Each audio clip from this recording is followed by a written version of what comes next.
ಮೊದಲನೇ ಬಾರಿಗೆ ಬಂದೆ ಹೃದಯದ ಊರಿಗೆ, ಇಳಿದೆ ಮನಸ್ಸಿನ ಬೀದಿಗೆ.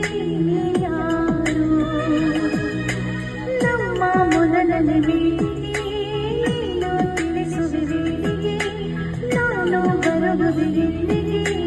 ಯಾರು ನನ್ನ ನೋಡಿ ಅಂತ ಹಿಂದಿರುವುದೋಳು ನೀನೇ, ನಿನ್ನ ನೋಡುವ ಆಸೆ ನನಗೆ ಬಾವಿಸಿದರೆ. ಪ್ರೀತಿ ಅಂತ ಪ್ರಾಣ ನೀನು ಯಾರು, ನನ್ನೇ ಪ್ರೀತಿ ಮಾಡು ಅಂತ ಹೇಳಿಕೊಟ್ಟ ಯಾರು.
ನನ್ನೇ ಪ್ರೀತಿ ಮಾಡುವಂತ ಹೇಳಿಕೊಟ್ಟ ಯಾರು.